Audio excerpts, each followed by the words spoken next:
ನಮಸ್ತೆ. ನನ್ನ ಹೆಸರು ರಮೇಶ್ ಆರ್ ಅಂತೇಳಿ. ನಾನು ಚನ್ನಪಟ್ಟಣ ತಾಲೂಕು ಬೈರಾಪಟ್ಟಣದಲ್ಲಿ ರಾಮೇಗೌಡ ಚೆನ್ನಮ್ಮನವರ 4ನೇ ಮಗನಾಗಿ ಜನಿಸ್ತೇನೆ. ನಾವು ರೈತ ಕುಟುಂಬದಲ್ಲಿ ಒಟ್ಟು 5 ಜನ ಮಕ್ಕಳಿರ್ತೇವೆ. ಅದರಲ್ಲಿ 4ನೇವನು.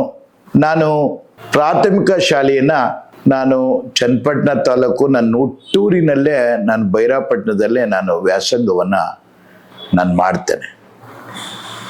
ಆ ವ್ಯಾಸಂಗ ಮಾಡುವ ಸಂದರ್ಭದಲ್ಲಿ ಅದ್ಭುತವಾದಂಥ ಶಿಕ್ಷಕ ಜ್ಞಾನವನ್ನ ಕೊಟ್ಟಂಥವರು ಜಾನ್ಕಮ್ಮನವರು, ಮಾದೇಗೌಡರು, ಮಂಚೇಗೌಡರು.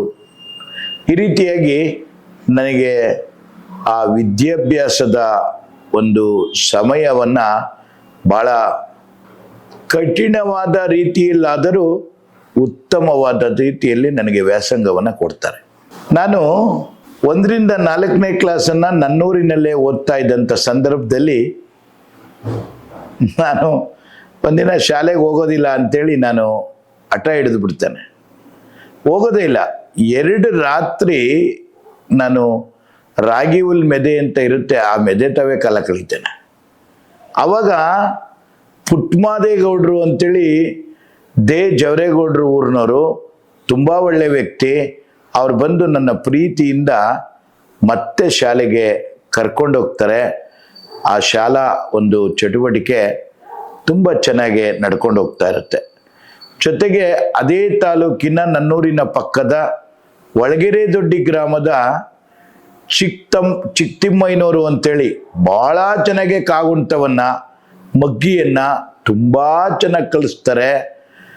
ಮತ್ತೆ ಅವರ ಒಂದು ಭಾವನಾತ್ಮಕತೆಯ ಆ ಒಂದು ಪ್ರೀತಿ ಕಠಿಣವಾಗಿದ್ರೂ ಕೂಡ ಭಾಳ ಚೆನ್ನಾಗಿ ಉತ್ತಮವಾದಂಥ ವ್ಯಾಸಂಗವನ್ನು ನಮಗೆ ಅವರು ಜ್ಞಾನವನ್ನು ಕೊಡ್ತಾ ಇದ್ರು. ಅವ್ರು ನೋಡಿದ್ರೆ ತುಂಬ ಭಯ ಆಗೋದು, ಆದರೂ ಕೂಡ ಅವ್ರು ಕೊಡ್ತಾ ಇದ್ದಂಥ ಜ್ಞಾನ ಇದೆಯಲ್ಲ ಭಾಳ ತುಂಬ ಚೆನ್ನಾಗಿತ್ತು. ಇವತ್ತು ನಾನು ಇಷ್ಟು ಸ್ಪಷ್ಟಭರಿತವಾಗಿ ಕಾಗುಣಿತದಿಂದಾಗಲಿ ಅಥವಾ ಮಗ್ಗಿಯಿಂದಾಗಲಿ ನಾನು ಏನಾದರೂ ನಾನು ಹೇಳ್ತಾ ಇದ್ದೀನಿ ಅಂದರೆ ಒಳಗೆರೆ ದೊಡ್ಡಿ ಚಿಕ್ತಿಮ್ಮಯ್ಯನವರು ಅಂತೇಳಿ, ಹಾಗೂ ಪ್ರಾಥಮಿಕ ಅಂತ ಕಳೆದಾದ್ಮೇಲೆ ಅಂಕುಗೌಡರು ಅಂತೇಳಿ, ಜವರೇಗೌಡರು ಅಂತೇಳಿ, ಭುಜಂಗೇಗೌಡರು ಅಂತೇಳಿ, ನಾಗಪ್ಪರಾಧ್ಯ ಅಂತೇಳಿ, ಇವರೆಲ್ಲರೂ ಕೂಡ 1ರಿಂದ 7ನೇ ತರಗತಿಯ ಅವಧಿಯಲ್ಲಿ ನನಗೆ ಉತ್ತಮವಾದಂಥ ವ್ಯಾಸಂಗವನ್ನು ಕೊಡ್ತಾ ಬಂದರು. ಕೊನೆಗೆ ತಿರ್ಗಾ ಮತ್ತೆ ನಾನು 5ನೇ ಕ್ಲಾಸಲ್ಲಿ ನಾನು ಡಿಸ್ಕಂಟಿನ್ಯೂ ಮಾಡಿಬಿಟ್ಟಿದ್ದೆ. ಅವಾಗ KL ಲಿಂಗಯ್ಯನವರು ಅಂತ ಬೇವೂರಿನವರು ಮತ್ತೆ ನನ್ನನ್ನು ಶಾಲೆಗೆ ಕರೆದೋಗಿ ಅವರು ಇವತ್ತು ನಾನು ಒಂದು ಶಿಕ್ಷಕನಾಗಿದ್ದೀನಿ ಅಂತಂದರೆ ಮೊಟಕುಗೊಳಿಸಿದಂಥ ವಿದ್ಯೆಯನ್ನು ಮತ್ತೆ ಜ್ಞಾನ ಕೊಡೋಕ್ಕೆ ಬಂದ್ರಲ್ಲ ಆ ನನ್ನ ಶಿಕ್ಷಕ ವೃಂದ, ಆ ಗುರುಗಳು, ಎಷ್ಟು ಅವರನ್ನು ಹೊಗಳಿದ್ರು ಸಾಕಾಗಲಾರದು. ಗುರು ಅಂದರೆ ಜ್ಞಾನ ಕೊಡ್ತಕ್ಕಂಥ ಶಿಕ್ಷಕರಿದ್ದಾರಲ್ಲ, ಆ ಶಿಕ್ಷಕರನ್ನು ಯಾವುದೇ ಕಾರಣಕ್ಕೂ ಮರೆಯೋಕ್ಕಾಗಲ್ಲ. ಆ ಕಾರಣಕ್ಕೋಸ್ಕರ ನನ್ನ ಪ್ರಾಥಮಿಕ ಶಾಲೆಯ ಎಲ್ಲ ಶಿಕ್ಷಕರನ್ನು ನೆನೆದು ನಾನೇ ರಚನೆ ಮಾಡಿರ್ತಕ್ಕಂಥ ಈ ಹಾಡನ್ನು ನಾನು ಇವತ್ತು ನಾನು ಆಡ್ತಾ ಇದ್ದೇನೆ. ಶಿಕ್ಷಕನಾದರೂ ವಿದ್ಯೆಗೆ ತಾನು ಜನ್ಮದಾತನು, ಶಿಕ್ಷಕನಿಲ್ಲದೆ ವಿದ್ಯೆ ಯಾವುದು ಸಫಲವಾಗದು. ಮೂಲ ಶಿಕ್ಷಣದ ಗುರುವನು ಯಾರು ಮರೆಯಲಾಗದು. ಶಾಲೆಗೆ ಬಂದೊಡೆ ಮನೆಯ ಚಿಂತೆಯ ದೂರ ಇಡುವನು, ಮಕ್ಕಳ ಜೊತೆಯಲ್ಲಿ ಆಟವಾಡುತ್ತಾ ಕಷ್ಟ ಮರೆವನು. ಮುದ್ದಿನ ಮಕ್ಕಳ ತೊದಲಿನ ನುಡಿಗೆ ಮನಸೋಲುವನು, ಆತ ಮನಸೋಲುವನು. ಶಿಕ್ಷಕನಾದರೂ ವಿದ್ಯೆಗೆ ತಾನು ಜನುಮದಾತನು. ಬಡವನೆ ಬರಲಿ ಬಲ್ಲಿದನಿರಲಿ ಭೇದ ತೋರನು, ಜಾತಿ ಮತಗಳ ಎಣಿಸದೆ ಆತ ಬೋಧನೆ ಮಾಡುವನು. ಎಲ್ಲರೂ ಒಂದೇ ಎನ್ನುವುದರಿತು ಪಾಠ ಹೇಳುವನು, ಆತ ಪಾಠ ಹೇಳುವನು. ಶಿಕ್ಷಕನಾದರೂ ವಿದ್ಯೆಗೆ ತಾನು ಜನುಮದಾತನು. ಘೋಷ ಮಹಾತ್ಮ ರವೀಂದ್ರನಾಥರ ಜಾಡು ಹಿಡಿವನು, ಟಿಪ್ಪಣಿ ಬರೆದು ನಿತ್ಯವೂ ಆತ ಶಾಲೆ ಸೇರುವನು. ಮಕ್ಕಳ ಪ್ರಗತಿಯ ನಿತ್ಯವೂ ಕಂಡು ಹೆಮ್ಮೆ ಪಡುವನು, ಆತ ಹೆಮ್ಮೆ ಪಡುವನು. ಶಿಕ್ಷಕನಾದರೂ ವಿದ್ಯೆಗೆ ತಾನು ಜನುಮದಾತನು. ಶಿಕ್ಷಕನಿಲ್ಲದ ವಿದ್ಯೆ ಯಾವುದು ಸಫಲವಾಗದು. ಮೂಲ ಶಿಕ್ಷಣದ ಗುರುವನು ಯಾರು ಮರೆಯಲಾಗದು, ಯಾರು ಮರೆಯಲಾಗದು, ಯಾರು ಮರೆಯಲಾಗದು. ಈ ಏನು ನಾನು ಹೇಳ್ದಂಥ ಎಲ್ಲ ಶಿಕ್ಷಕರು ಹಾಗೂ ವೆಂಕಟೇಶ್ ಗೌಡ್ರು ಅಂತೇಳಿ ನಮಗೆ ಮನೆ ಪಾಠವನ್ನು ತಗೊಳ್ತಾ ಇದ್ರು, ಮತ್ತು ಜಯರಾಮೇಗೌಡರು ಅಂತೇಳಿ ನನ್ನ ಮನೆಯಲ್ಲೇ ಅವರು ನನಗೆ ವಿವೇಕ, ಬುದ್ಧಿ, ಸದ್ಬುದ್ಧಿ, ಸನ್ಮಾರ್ಗವನ್ನೆಲ್ಲ ಕೊಡ್ತಾಯಿದ್ರು. ಇವರೀರ್ವರ ಒಂದು ಒಡಂಬಡಿಕೆಯಿಂದ ಹಾಗೂ ಪ್ರಾಥಮಿಕ ಶಾಲಾ ಶಿಕ್ಷಕರು ಏನೇನು ಹೇಳ್ಕೊಟ್ಟಿದ್ರೋ ಅದನ್ನು ಮುಂದಿನ ವ್ಯಾಸಂಗದಲ್ಲಿ ಬೆಳೆಸ್ತಾ ನಾನು ಅದೇ ತಾಲೂಕಿನ ಮತ್ತಿಕೆರೆ ಸೆಟ್ಟಹಳ್ಳಿಯಲ್ಲಿ ಪ್ರೌಢಶಾಲೆಯ ವ್ಯಾಸಂಗವನ್ನು ಮುಗಿಸ್ದೆ. ಆವಾಗ ಆ ಸಂದರ್ಭದಲ್ಲಿ ಲಿಂಗೇಗೌಡರು, ಕೆ ಶಿವಪ್ಪನವರು, RCS ಅಂತೇಳಿ, MB Murar Rangarao, MEB, CSS, PNR, ಹೀಗೆ ಸುಮಾರು ಜನ ಆ ಪ್ರೌಢಶಾಲಾ ಶಿಕ್ಷಕರು ಒಂದು ಮಾತನ್ನು ಹೇಳಲಿಕ್ಕೆ ಇಷ್ಟಪಡ್ತೇನೆ. 10 ರಿಂದ 19 ವರ್ಷ ವಯಸ್ಸಿನವರೆಗೆ ಹದಿಹರೆಯದ ವಯಸ್ಸು ಅಂತ ಕರೀತಾರೆ. ಅಂಥ ಸಂದರ್ಭದಲ್ಲಿ 1 ರಿಂದ 4ನೇ ಕ್ಲಾಸ್ ಪಾಠ ಹೇಳ್ಕೊಡ್ತಕ್ಕಂಥ ಶಿಕ್ಷಕರು ಜೊತೆಗೆ 8, 9, 10, 11, 12 ಆ ಅವಧಿಯಲ್ಲಿ ಹೇಳ್ತಕ್ಕಂಥ ಶಿಕ್ಷಕರಿದ್ದಾರಲ್ಲ, ಆ ಶಿಕ್ಷಕರು ಬಹಳ ಪ್ರಮುಖವಾದಂಥ ಪಾತ್ರವನ್ನು ವಹಿಸ್ತಾರೆ. ಕಾರಣ ಏನು ಅಂತಂದರೆ, ಆ ಅವಧಿಯಲ್ಲಿ ಮನಸ್ಸು ಮತ್ತು ದೇಹ ಎರಡೂ ಕೂಡ ವಿಕಾಸ ಹೊಂದಿರುತ್ತೆ.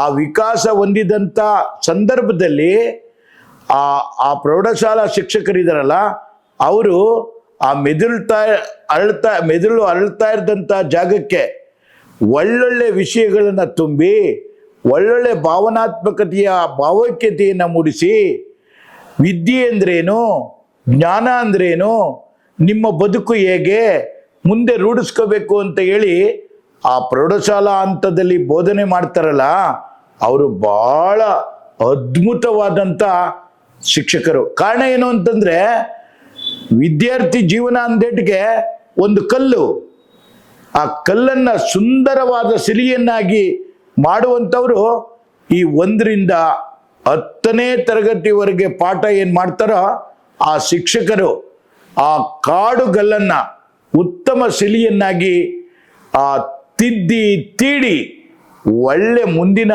ವ್ಯಾಸಂಗಕ್ಕೆ ದಾರಿ ಮಾಡಿಕೊಡ್ತಾರಲ್ಲ, ಅವರೆಲ್ಲರಿಗೂ ಕೂಡ ನಮೋ ನಮೋ. ಅವರ ಒಂದು ಹೆಜ್ಜೆಯೇ, ಅವರ ಒಂದು ನಡೆಯೇ ನಾನು ಶಿಕ್ಷಕನಾಗಬೇಕು ಅಂತೇಳಿ ನಾನು ಪ್ರಾಥಮಿಕ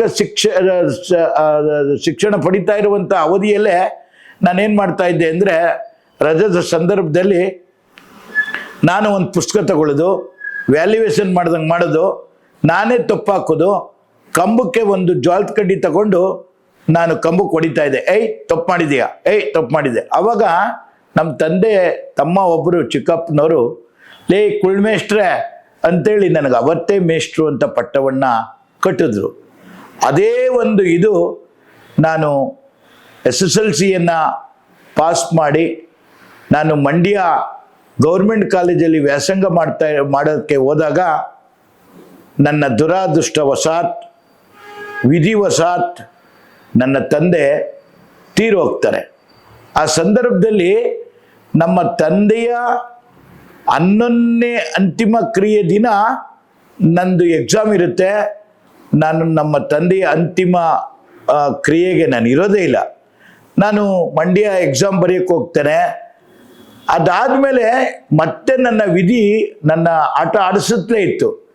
2ನೇ ದ್ವಿತೀಯ ದರ್ಜೆ PUC ಮಾಡೋಕ್ಕೆ ಹೋದಂಥ ಸಂದರ್ಭದಲ್ಲಿ ಆ ಸಂದರ್ಭದಲ್ಲೂ ಕೂಡ ನಮ್ಮ ಅಣ್ಣನ ಮದುವೆ ಬಂದ್ಬಿಡುತ್ತೆ. ಆ ಮದುವೆ ದಿನ ಹೋಗೋದೋ ಬಿಡೋದು, ಎಕ್ಸಾಮ್ ಬರ್ತದೆ, ಅದನ್ನು ಬೇಕಾದರೂ ಬರೀಬೋದು. ಆದರೆ ನಮ್ಮ ಅಣ್ಣನ ಮದುವೆ ಸಿಗಲ್ವಲ್ಲ ಅಂಥೇಳಿ ನಮ್ಮ ಅಣ್ಣನ ಮದುವೆಗೆ ನಾನು ಆಬ್ಸೆಂಟಾಗಿ ನಾನು PUCಯನ್ನು ನಾನು ಫೇಲ್ ಮಾಡ್ಕೊಳ್ತೇನೆ. ಆವಾಗ ಅಂಕುಗೌಡರು ಅಂತೇಳಿ ನಮಗೆ 5ರಿಂದ 7ನೇ ತರಗತಿ ಪಾಠ ಮಾಡ್ತಾ ಇದ್ದಂಥ ನನ್ನ ಗುರುಗಳು ಅದ್ಭುತವಾದಂಥ ಬರವಣಿಗೆ ಮತ್ತು ಅವರು ಮ್ಯಾಥ್ಸ್ ಟೀಚ್ ಮಾಡ್ತಾಯಿದ್ರು, ಗಣಿತ ಶಿಕ್ಷಕರಾಗಿದ್ದರು. ಅವರು, ರಮೇಶ, ನೀನು ಇಷ್ಟು ಚೆನ್ನಾಗಿ ಓದ್ತಾ ಇದ್ದೆ, ನೀನು ಯಾಕೆ ಅಂತ ಹೇಳಿ ನನ್ನನ್ನು ನೀನು ಶಿಕ್ಷಕರಾಗಿರಬಾರ್ದು ಅಂಥೇಳಿ ನನ್ನನ್ನು ಚೆನ್ನಮ್ಮ ಇನ್ಸ್ಟಿಟ್ಯೂಟನ್ನು ಮತ್ತು SLN ಕಾಲೇಜು ಇದಕ್ಕೆ ಕರ್ಕೊಂಬರ್ತಾರೆ. ಆ ಸಂದರ್ಭದಲ್ಲಿ ನಾನು ಆ ಒಂದು ಸಾಮಾನ್ಯ ಶಿಕ್ಷಕರ ತರಬೇತಿಯನ್ನು ಕೂಡ ಮುಗಿಸ್ತೇನೆ. ಆ ಮುಗಿಸಿ ಆಯಿತು. ಅದಾದಮೇಲೆ ನನಗೆ ಜಿಲ್ಲಾ ಪಂಚಾಯಿತಿಯಿಂದ ಆ ಪ್ರಾಥಮಿಕ ಹಂತದಲ್ಲಿ ಶಿಕ್ಷಕನಾಗಿ 3 ಶಾಲೆಯಲ್ಲಿ ಕೆಲಸವನ್ನು ಮಾಡ್ತಾ ಇರ್ತೇನೆ. ರಂಗನಾಥ ಅಂತ ಒಬ್ಬರು ಫಿಸಿಕಲ್ ಎಜುಕೇಷನ್ ಟೀಚರು ಕಬಡ್ಡಿ ಆಟವನ್ನು ಆಡಿಸ್ತಾ ಇರುವಾಗ ಅವರು ತಪ್ಪು ನಿರ್ಣಯವನ್ನು ಕೊಟ್ಬಿಡ್ತಾರೆ. ಅವಾಗ ನಾನು ಯುವಕನಿರ್ತೇನೆ. ಏನ್ರಿ ತಪ್ಪು ನಿರ್ಣಯ ಕೊಟ್ಬಿಟ್ರಿ ಅಂದಾಗ, ನೋಡಪ್ಪ, ಒಂದ್ಸತಿ ನಿರ್ಣಯ ಕೊಟ್ಟರೆ ಅದು ಮುಗೀತು, ಇನ್ಯಾವುದೇ ಕಾರಣಕ್ಕೂ ಅದನ್ನು ಚೇಂಜ್ ಮಾಡಲ್ಲ ಅಂತಂದಾಗ ನಾನು ಗಲಾಟೆ ಮಾಡಿದಾಗ ಅವ್ರು ಹೇಳ್ತಾರೆ, ನೀನು ಹೋಗಿ ಆ ಫಿಸಿಕಲ್ ಎಜುಕೇಷನ್ ತರಬೇತಿ ಮಾಡು, ಅದ್ರ ಕಷ್ಟ ಗೊತ್ತಾಗುತ್ತೆ ಅಂತ. ಅವಾಗ ನಾನು 1984ರಲ್ಲಿ ನಾನು ಮತ್ತೆ ಶಿಕ್ಷಕರ ತರಬೇತಿಗೆ ನಾನು ಚುಂಚನಗಿರಿ ಆ ಫಿಸಿಕಲ್ ಎಜುಕೇಷನ್ ತರಬೇತಿ ಕೇಂದ್ರಕ್ಕೆ ನಾನು ತರಬೇತಿಗೆ ಹೋಗ್ತೇನೆ. ಅಲ್ಲಿ ಉತ್ತಮವಾದಂಥ ತರಬೇತಿಯನ್ನು ಪಡೆದು ಒಳ್ಳೆಯ ಅಂಕವನ್ನು ನಾನು ಪಡ್ಕೊಂಡು ನಾನು ಶಿಕ್ಷಕನಾಗಿ ಮತ್ತೆ ಮುದುಗೆರೆ, ಚನ್ನಪಟ್ಟಣ ತಾಲೂಕು ಮುದುಗೆರೆ, ಕೂಡ್ಲೂರು, ಮಂಕುಂದ, ಬೈರಾಪಟ್ಟಣ ಈ ಶಾಲೆಗಳಲ್ಲಿ ಜಿಲ್ಲಾ ಪಂಚಾಯಿತಿ ವತಿಯಿಂದ ನಾನು ಶಿಕ್ಷಕನಾಗಿ ನನ್ನ ಕೆಲಸ ನಿರ್ವಹಿಸ್ತಾ ಇರ್ತೇನೆ. ಕೊನೆಗೆ ಆ ಸಂದರ್ಭದಲ್ಲಿ ಪದ್ಮಾವತಮ್ಮ ಅಂತೇಳಿ ಒಬ್ಬರು ಟೀಚರು ಮುದುಗೆರೆನಲ್ಲಿ ಕೆಲಸ ಮಾಡ್ತಾ ಇರ್ತಾರೆ. ಆ ಕೆಲಸ ಮಾಡ್ತಾ ಇರ್ತಕ್ಕಂಥವ್ರಿಗೆ ಅವ್ರಿಗೆ 39 ವರ್ಷ ವಯಸ್ಸಾಗ್ಬಿಟ್ಟಿರುತ್ತೆ. ಅವ್ರಿಗೆ ಇನ್ನೂ ಮದುವೆ ಆಗಿರೋದಿಲ್ಲ. ನಾನು ಆವತ್ತು ಎಷ್ಟು ಅಂತಂದರೆ 22 ವರ್ಷದ ವ್ಯಕ್ತಿಯಾಗಿರ್ತೇನೆ. ನನಗೆ ಹಾಡು ಅಂದರೆ ಭಾಳ ಇಷ್ಟ. ನಾನು ಯಾವ ಸಂದರ್ಭದಲ್ಲೂ ನಾನು ಹಾಡನ್ನು ಆಡ್ತಾ ಇರ್ತೇನೆ. ಮತ್ತು ನಾನು ಶಿಕ್ಷಣದ ಅವಧಿಯಲ್ಲಿ ನಮ್ಮ ತಂದೆ ತಾಯಿಗೆ ಹೆಣ್ಮಕ್ಳಿಲ್ಲದ ಕಾರಣ ನಾನು ಹೆಣ್ಣು ಪಾತ್ರವನ್ನೇ ಪ್ರಾರಂಭದಲ್ಲಿ ಸಖಿ ಪಾತ್ರ, ರುಕ್ಮಿಣಿ ಪಾತ್ರ, ಸ್ವಯಂ ಪ್ರಭೆ ಪಾತ್ರ, ಸೀತೆ ಪಾತ್ರ, ದ್ರೌಪದಿ ಪಾತ್ರ, ಗೌರಿ ಪಾತ್ರ ಇವೆಲ್ಲವನ್ನ ನಾನು ಆ SLC ಓದುವಂಥ ಸಂದರ್ಭದಲ್ಲೇ ನಾನು ನಾಟಕ ಅಂದರೆ ಹಾರ್ಮೋನಿ ಬಾರಿಸ್ತವ್ರೆ ಅಂದರೆ ಅಲ್ಲೊಂದು ನನ್ನ ಪಾತ್ರ ಇರ್ತಾಯಿತ್ತು. ಅಂಥ ಒಂದು ಕಲೆನೂ ಕೂಡ ಇತ್ತು.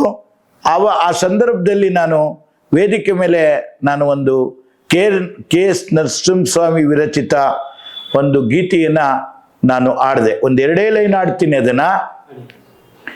ಶಾನುಭೋಗರ ಮಗಳು, ತಾಯಿ ಇಲ್ಲದ ಹುಡುಗಿ, ರತ್ನದಂತ ಹುಡುಗಿ ಊರಿಗೆಲ್ಲ, ಬಲು ಜಾಣೆ ಗಂಭೀರೆ ಹೆಸರು ಸೀತಾದೇವಿ, 18 ತುಂಬಿದರೂ ಮದುವೆ ಇಲ್ಲ, 18 ತುಂಬಿದರೂ ಮದುವೆ ಇಲ್ಲ. ಶಾನುಭೋಗರ ಮಗಳು, ಮಿಂಚು ಬೀರುವ ಕಣ್ಣು, ಒಮ್ಮೊಮ್ಮೆ ಸುರಿಸುವಳು ಕಣ್ಣೀರ, ತಾಯಿ ಅಂದದಿ ಬಂದು ತಂಪನೆರೆಯುವಳೆಂದು ಒಮ್ಮೊಮ್ಮೆ ಕಾಣುವಳು ಕನಸನ್ನ. ನಮ್ಮೂರ ನಕ್ಕರೆಯ ಸಕ್ಕರೆಯ ಬೊಂಬೆಯನ್ನು ನೋಡಬೇಕೇ ಇಂಥ ಕಪ್ಪು ಗಂಡು.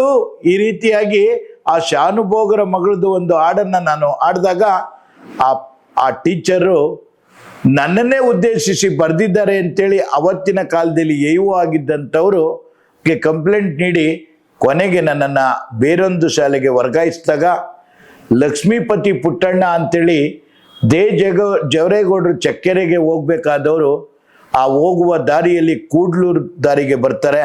ಅಲ್ಲಿ ನಾನು ಪ್ರಾರ್ಥನೆಯನ್ನು ಮಾಡಿ 5ನೇ ತರಗತಿಯಲ್ಲಿ 10ನೇ ಪಾಠವನ್ನು ಮಾಡ್ತಾ ಇರ್ತೇನೆ, ಅಶೋಕನ್ ಪಾಠನ. ಅವಾಗ ಅವರು where is your notes of lesson ಅಂತ ಕೇಳ್ತಾರೆ.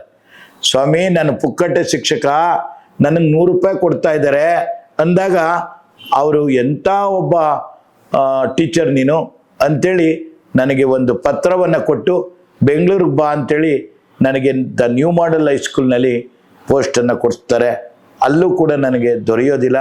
ಕೊನೆಗೆ ನವಚೇತನ ವಿದ್ಯಾಮಂದಿರ ಶಿಕ್ಷಕ ಪೋಷಕ ಸಂಘ ಅಂತ ಹೇಳಿ ಆ ಒಂದು ಶಾಲೆಯಲ್ಲಿ 7/9/88ರಲ್ಲಿ ನಾನು ದೈಹಿಕ ಶಿಕ್ಷಕನಾಗಿ ನಾನು ಕೆಲಸವನ್ನು ನಿರ್ವಹಿಸೋದಕ್ಕೆ ನಾನು ಅಲ್ಲಿಗೆ ಬರ್ತೇನೆ ಸ್ವಾಮಿ.